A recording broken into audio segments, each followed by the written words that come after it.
Jirra jirtu nagaa keessanii yeroo darbee viidiyoo Cisco Certified Networking irratti nuuf dalagii jettanii turre. Egas kutaa lamaan tokko jedhee biizii waan ta'eef gidduutti gargar kuteen ture.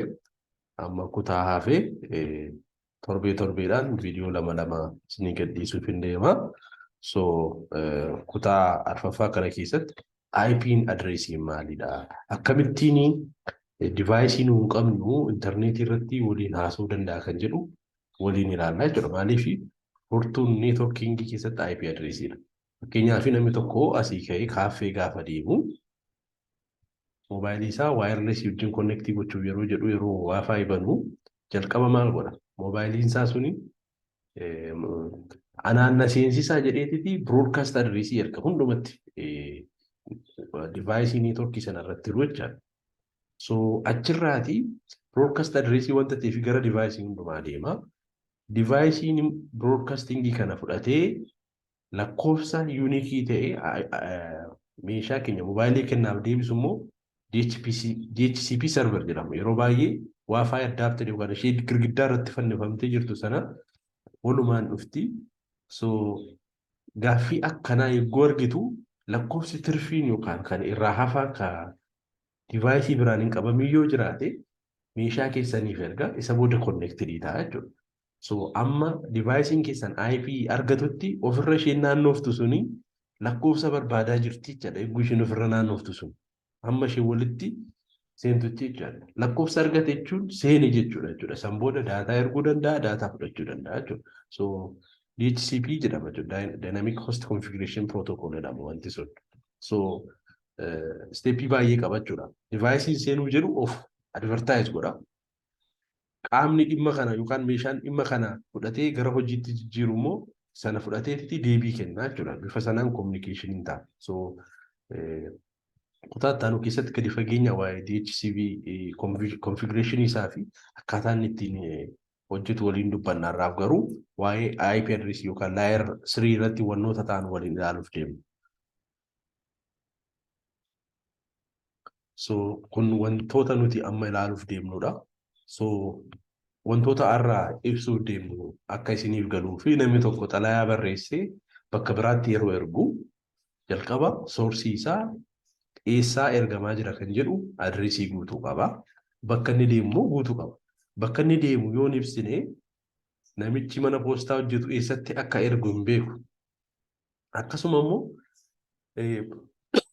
ifama erga deemeeti abbaan adreesiin kun yoo dhibame hin dhabamedhee bakka inni itti deebi'uu qabutti deebisuu waan maluu fi source adreesiin beekamuu qaba. Saniifuu warri kun lamaan dirqamaa jechuudha.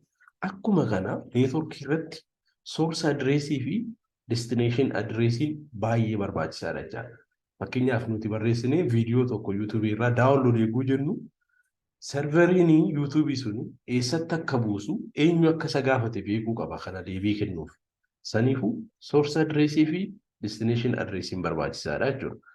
So asirratti meeshaan adda addaa internetii irraa qabnu akka isaan waliin haasa'an akka isaan wal dubbisan kan godhu isa IP address yookaan immoo internet protocol address isa jennudha. So device hedduu qabna.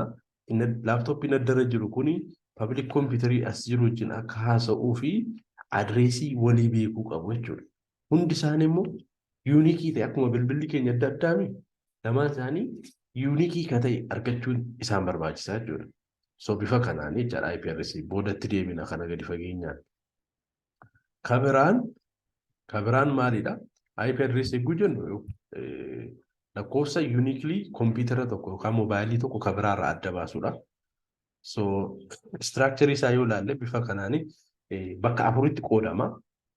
Groupiin tokkoon isaa BT 8 qaba. Nittaanu 8 waliigala BT 32 qabu.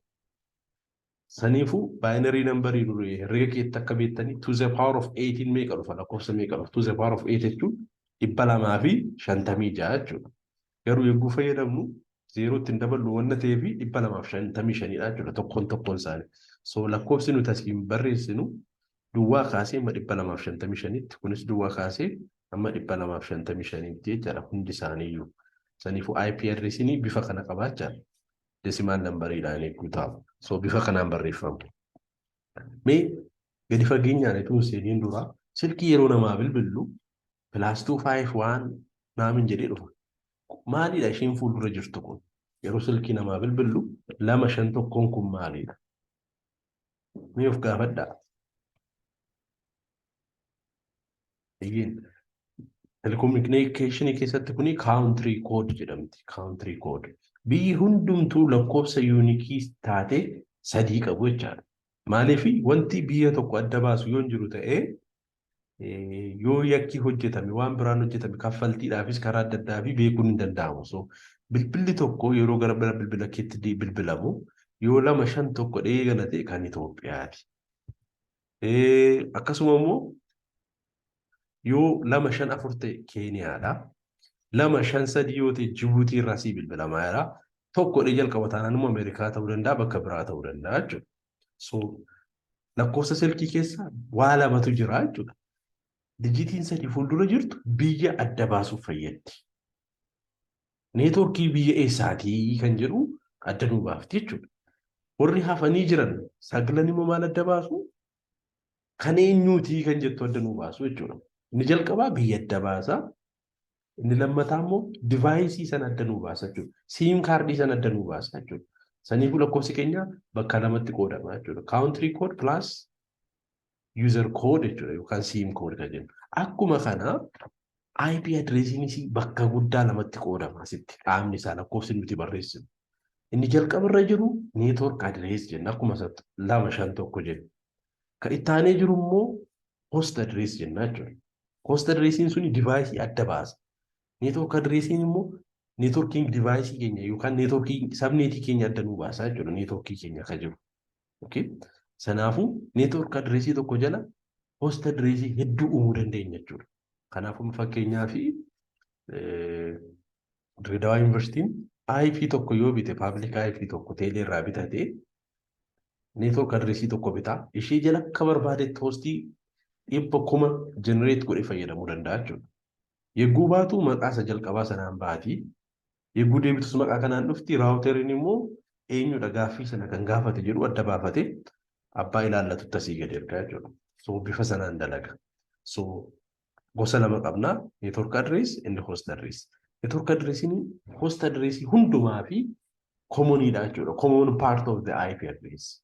Fakkeenyaaf asirraa ilaala. Asirra raawuterii qabna. Raawuterii kanarra IP addressiin isaa 135.70 duwwaa jedha. Divaayisonni yuuzarii addana jiran immoo ilaala IP addressii isaanii 135.72 kan lammataas akkasuma ta'e kan inni jijjiiramu ishee dhumarra jirtu qofa. Ilaala. Qaamni kun sadan bitiin 24 wal fakkaatudha. Ka adda baatu bitii bilookkii ishee dhumaa qofachaadha 8 bitii sana. So isheen dhumaa kun maal ibsiti? Host addressiidha. Inni fuuldura jiru network addressiidha jechuudha. Akkuma kana inni kun 3 commonidha. Inni dhumarra jiru adda adda bahee jira jechuudha. So networkii keessatti bitii kamtuu networkiidhaaf fayyadamna. Bitii isa kamii immoo host addressiidhaaf fayyadama.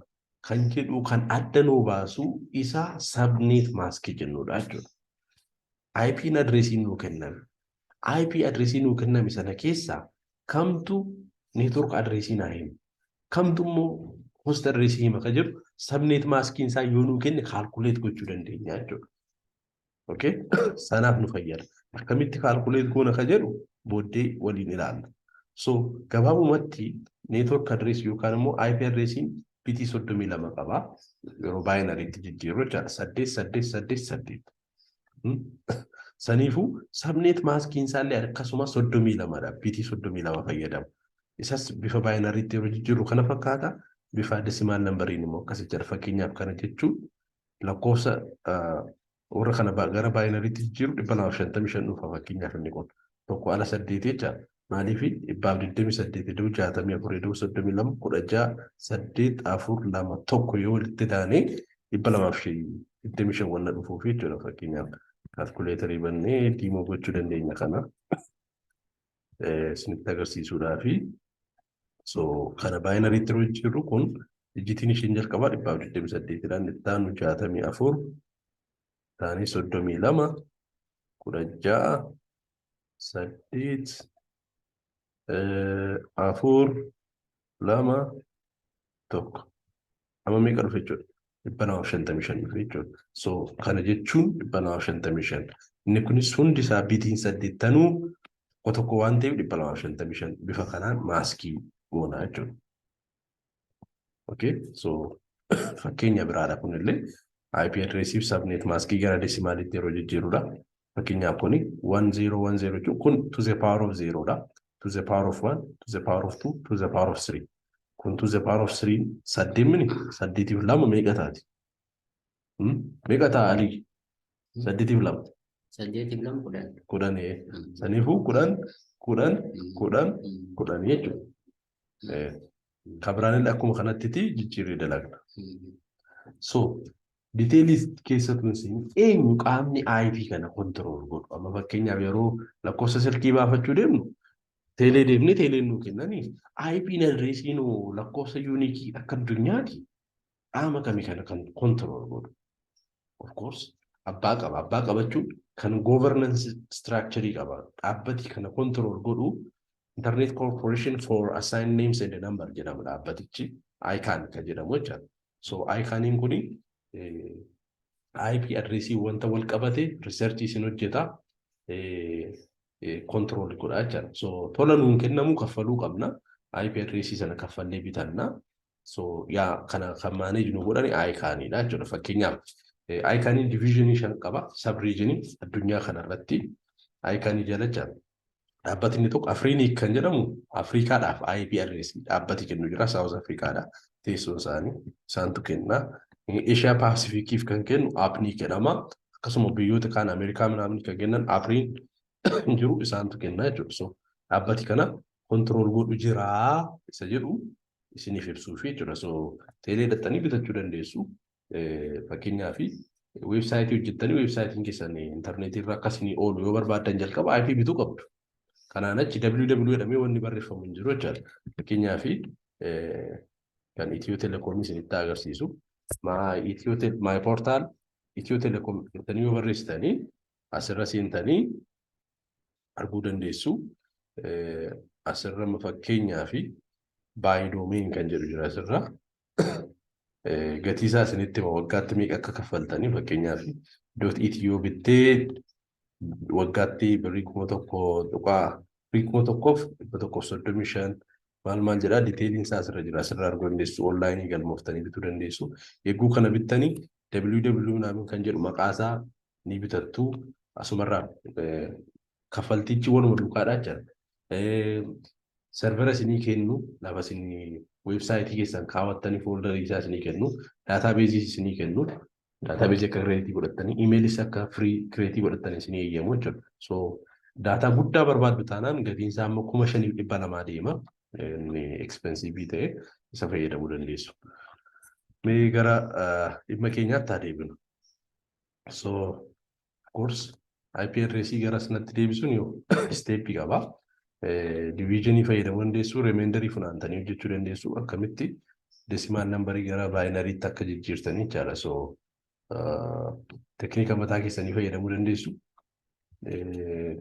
Hiraa fayyadamuu dandeessu jechaadha. Hiruu fayyadamaa wanna kana hojjechuu dandeessu. So kun beezikii wanna ta'eef dubbistanii bira ga'uu dandeessu irra darba. IP addressii lama jira akkuma jalqaba irratti dubbadde isa publikii fi isa private jira. Publikii inni ta'u isa ICANN warra dhaabbatan maarraa isa isin bitattanidha. Web serverii keessaniif maaliif isa bitattanii raawutarii keessaniif isa isin bittanidha. Internet service provideridha kan kana gurguru. Privatein immoo dhaabbatuma keessatti kan fayyadaman kan bakkeen ba'an jechuudha. Fakkeenyaaf amma intarneetii fayyadamaa jira.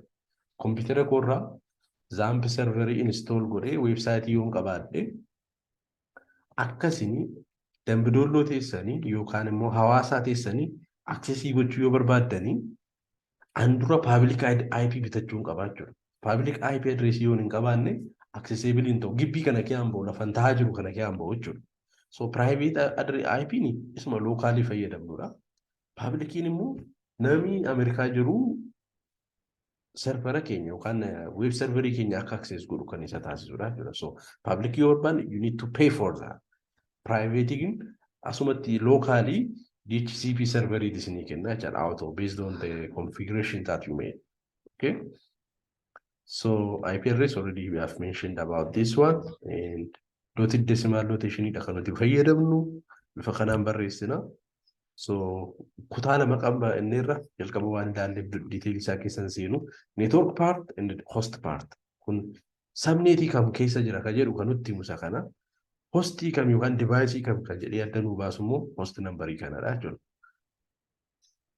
So fakkeenyaaf dd.edu.tiin IP address isaa bifa kana ta'uu danda'a. Subnet mask isaa 255.255.00 yoo ta'e partiin jalqabarra jiru kun network address ta'a. Inni itti aanu immoo host address ta'a. Booda calculation qabna rakkoon hin jiru dhimma kana. So bara 1980 introduce kan ta'e IPv4 inni jedhamu bitii 32 qaba. Kanaafuu total address space isaa meeqa jedhamtanii yoo gaafatamtanii to the power of 32 dha. How many unique address can be formed out of IPv4? You jedhamne just you can plug 32 and just it's nearly 4.2 billion. Kanatu mama jara garuu rakkoo fidaadha amma akkuma argitanii internet of things jira kaameraan IP qaba waan hundumtu IP qaba. So amma kanaaf unique number kennuun baay'ee ulfaataadha dhumaa jira jechuudha. 4 billion ni xiqqaatti. Kanaafuu maaltu dhufe IPv6 kan jedhamu dhufaa jira version 6. Inni meeqa to the power of 64. Baay'ee hedduudha jechuudha bakka. Eeggunni realize ta'u nama miti biqiltuudhaaf IP kennuu dandeenya jechuudha baay'inni isaa hedduu waan ta'eef. Okay? So of course wantoota kana ni beektu jedhee yaada. Yoo beekuu qabdu networking keessatti binary number akkamitti decimal number itti jijjiirra. Decimal number immoo akkamitti binary number itti jijjiirra kan jedhu baay'ee salphaadha. So isa irra deebi'uu dandeessu fakkeenyaaf akka salphaatti ilaaluu fi isa kana binary number itti decimal number itti jijjiiruu barbaanne ni jalqabarra jiru yeroo hundaa 28 jira. Asitti jira 28 tokko yoo ta'e lakkoofsicha fudhanna. Inni itti aanu 64 0dha. Inni itti aanu 32 inni itti aanu 16 8 4 2 tokko. Kanaafuu ishee kana qofa tokko waan ta'eef eda'uu tokko goonaa jira. So isheen kun meeqatti jijjiiramte jechuudha 29 taati. Okay? Saniifuu isa kaan isa qofa kanatti jirtu fakkeenyaaf kunoo deebiin isaa asirra jira 29. 10 jechuun immoo 11dha. Decimaalitti yeroo jijjiirtanii yookaan battantanii baay'isuu dandeessu. Kana waan beektaniif yeroo fudhachuun badaa gaarii natti hin fakkaatu yookaan kilaasii biraa irratti waa'ee mathematical partii isaa ilaaluu dandeenya. Akkasuma immoo faallaa isaa deebisu. So IP keessatti traditionally groupii jira virtual way of segmenting the IP classes. Groupiitti qoonnee ilaaluu dandeenya. Yeroo baay'ee class full address jedhamu. Class A, Class B, Class C, Class D, Class E inni bakka shanitti qoonna yeroo baay'ee kan networking irratti fayyadamnu Class A, Class B, Class C dha. Class D yeroo baay'ee multicasteedhaaf fayyadamna. Class E immoo yeroo baay'ee experimentiidhaaf iconiin experimentiidhaaf fayyadamna. So groupiin sun jira jechuudha. So IP class yoo ilaalle tokko sana yoo ilaaluu barbaanne Class A maaltu adda godha yoo jenne Class A keessatti bitiin 8 jalqabaa networkii addressii nutti himu. 24 innaaf immoo host addressii nutti himaa jechuudha. Kana jechuun maali? Class A networkiin host addressii hedduu qabaa jechuudha. Yoo hostii baay'ee qabdu ta'e networkii addressii xiqqoo barbaaddu ta'e Class A gaariidha jechuudha. Maaliif hostii yookaan device baay'ee jira yoo ta'e to the power of 24 qabna. 8 qofatu networkiidhaaf fayyadamna. To the power of 18 networkiidhaaf fayyadamna. To the power of 24 immoo host addressiidhaaf fayyadamna waan ta'eef. Garaagarummaan isaa kana jechuudha. Asirraa kaabar godhanitti fakkaata simpidha. So akkuma ilaaltan asii 32 leengiziin IPv4 achi keessaa 8 network addressiidha. 24 immoo host addressiidha. Class B irra yoo dhufne immoo wal qixa. 16 fayyadaman. BT 16 networkiidhaaf. BT 16 immoo hostiidhaaf fayyadamaa jira. So baalaansii akkasii uumuu yoo barbaaddu ta'e you can use or you can utilize Class B network, okay? Isa fayyadamuu dandeessu jechuudha. So kanaafuu to the power of 16 calculate yeroo gootanii gara 65,000 device 65,000 connect gochuu dandeessu jechuudha network keessan jalatti. Coming to the C class eegguu ta'u immoo maalidha? Faallaa class A dha. Class A irratti network addressing BT 8 qofa fayyadama. Class C irratti immoo network addressing 24 fayyadama. Hostiidhaa fi 8 qofa qabdaa jira. Networkiin tokkoon ishee to the power of 8 jechuun 64 mini. No, 28 jechuudha. 28 dha kan uumuu dandeenyu asitti. So sana fayyadama jechuudha. Garaagarummaan isaa kanadha jechuudha. Address space kan nuti qabnu. So gabaabumatti kalaasota adda baafachuu yoo nu barbaachise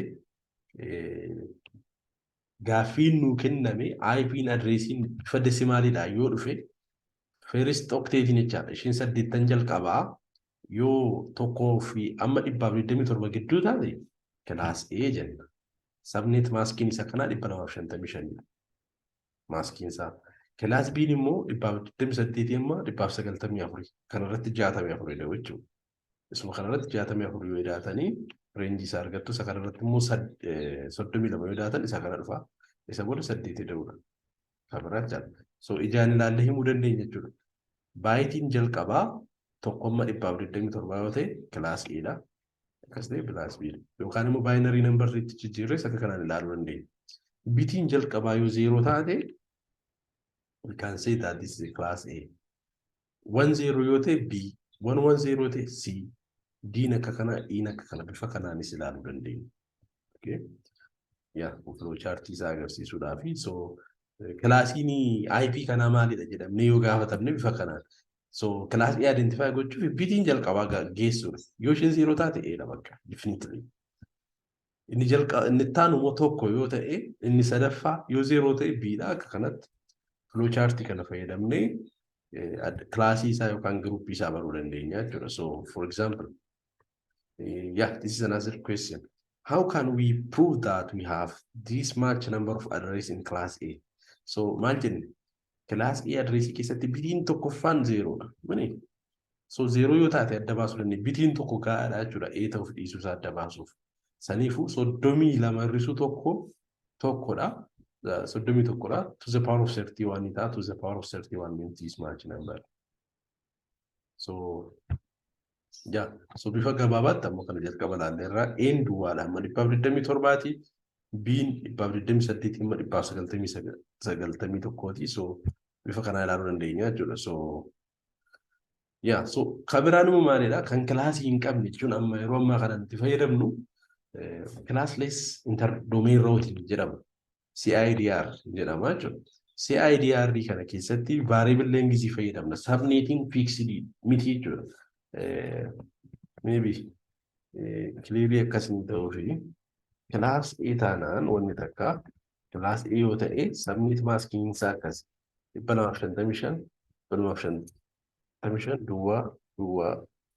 Kana jechuun maal jechuudha? Kana jechuun maali? Bitiin 8 jalqabaa kan networkiiti jechuudha. Kan networkiiti. Class B yoo ta'e immoo kam ta'a 255 duwwaa. Kana jechuun 16 fayyadamee jechuudha. Argatanii fixed dha. Inni jalqabaa 8, inni lammataa 16. Class C yoo ta'e immoo 255 yookaan 24 fayyadamee jechuudha. Ammaaraachi biraan qabnu jechuudha. Yookaan 8 gochuu, yookaan 16 gochuu, yookaan 24. What if you want to use 10? 10 gochuu hin dandeenyu jechuudha akka kanaatti akkasa kanaatti. Kanaafuu rakkoo kana furuuf maaltu uumame? CIDR.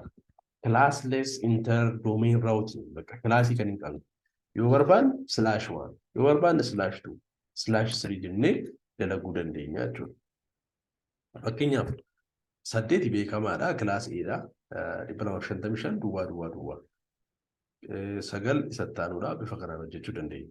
So 10 yoo ta'e akka kanatti fayyadamuu dandeenya jechuudha. Yeroo hundaa dirqama 255 ta'uu qabu jechuudha. So bifa kanaan manipulate gochuu dandeenya. So amma gara gaaffii gaariitti deemuu jirra. let me come back to this one. So yeroo baay'ee interview irratti yookaan yeroo hojii qaxaruuf jedhanii networking irratti gaaffii nama gaafatamu kanadha. Host address isinii kennanii subnet mask isinii kennanii maal isin gaafatu seetan network address isaa barbaadi. Broadcast address isaa barbaadi. Isiniin jedhu. Gaaffiin kun yeroo baay'ee commonidha. Network irratti jechuudha. So kana fakkeenya kana isiniif kan hojjedhaa. Jalqabaan malumaatti hojjenna. Slaayidii kana balleesseen gaaffittii gara nootpaadiitti fudhaan asirratti hojjechuuf waan mijattu. Gaaffiin keenya kana. Wanti nuu kenname kanadha. Yes. Kanadha. Kan nuti barbaannu find what? A. We are requested to find post address. B. Broadcast address. C.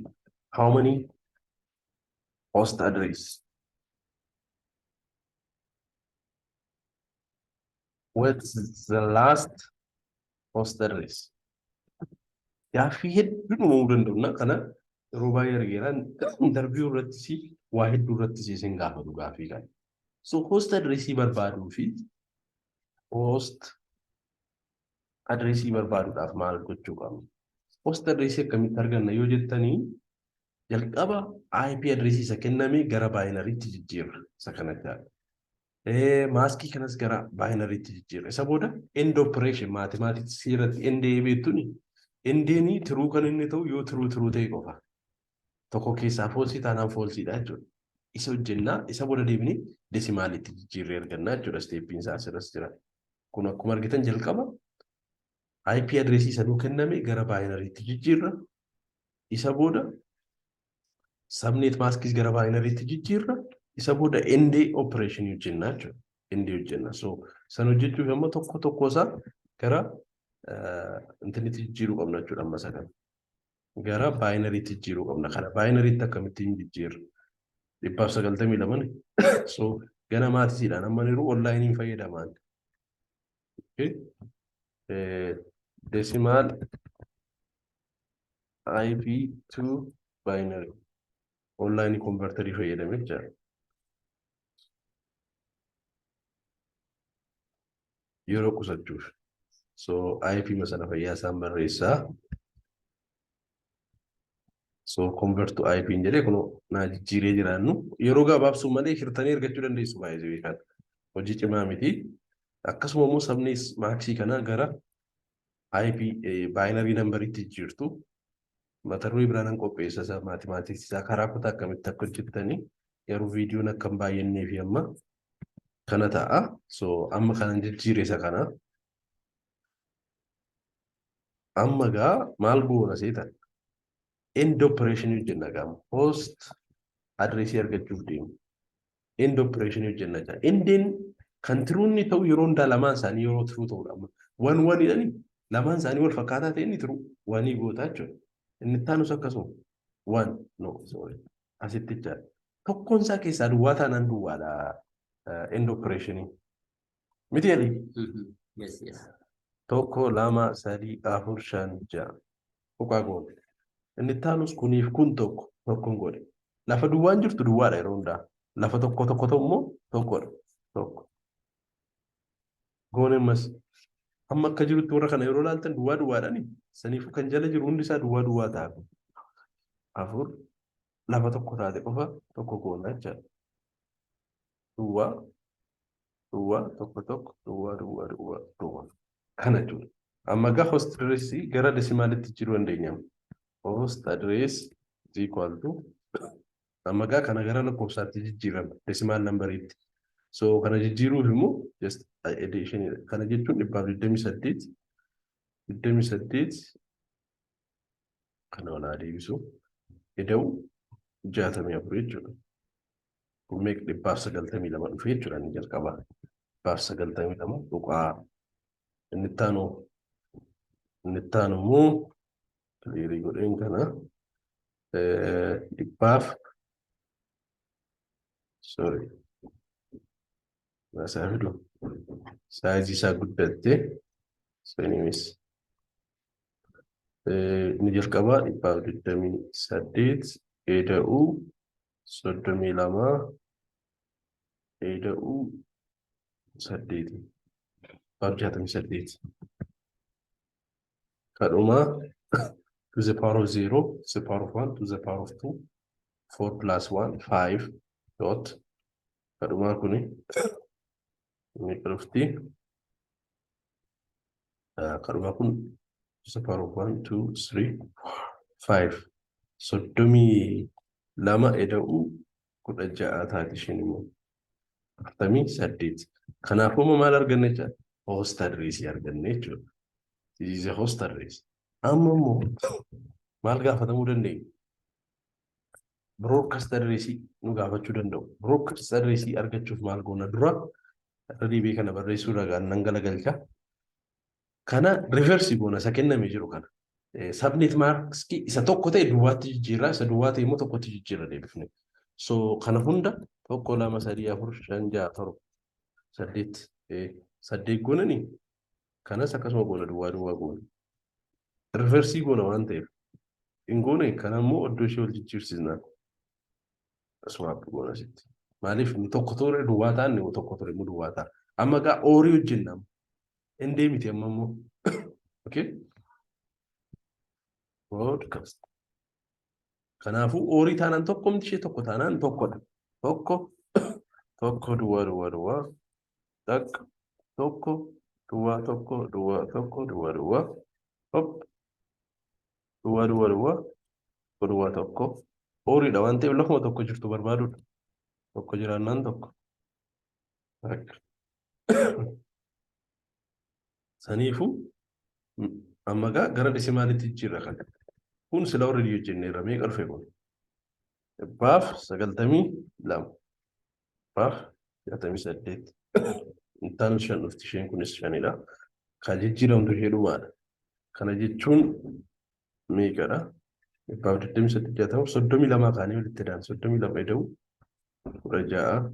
eda'u 16 eda'u 8 eda'u 4 eda'u 2 eda'u 1 63. Arganna. Kana lamaan beeku waa hedduu nu barbaachisa. Kanaaf nu gaafatu isaanis. Okay, amma kana lamaan deebisneen how many host address? Kanaafuu difference kanaaf kana calculate gochuudha jechuudha. 63 irrisuu 48. Meeqa uumuu dandeenyaadha? Maaliif broadcast address jechaan the last address jechuudha. Marratti maximum kanatti kennuu dandeessu. 63 irrisuu 48. Ni ta'a? Sorry. 63 irrisuu 48 15 jechuudha. Kanaafuu isheen kun meeqa taate? 15. Kana already hojjenneerrani deebisaa kunoo broadcastii sajjeen deebisaa kunoo kan nu hafe maali? What is the last address? Last address kan irrisuu tokko jechuudha. Okay? 62 jechuudha. Kana wajjin. Konseptiin kun isinii gannaan baay'ee salphaadha. Asirratti assignment tokkoon isinii kennaa hojjedhaatii deebisaa viidiyoo kana jalatti comment godhaa barreessaa akkasiin argattan ilaalla. So meerri gaaffichi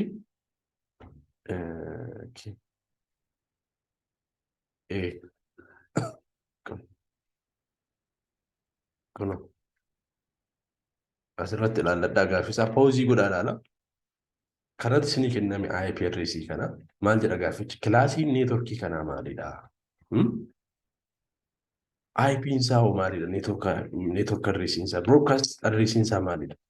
Hostii meeqa uumuu dandeenya kanarraa kan jedhu deebisaa jechaadha. So comment godhaa yoo sirrii ta'e reply isinii godhaa yoo sirrii miti ta'es isiniin deebisaa jirratti kan exercise godhaa. Tattaanuu keessatti immoo packet tracery fayyadamnee practically networkii akkamitti configure goona kan jedhu waliin ilaalla. Kutaa 5ffaan walitti deebinaa. Hiriyoota keessaniifis qooda itti fufiinsaan Cisco yookaan networkii waan wal qabatee kan ilaallu ta'a nagaan oolaa.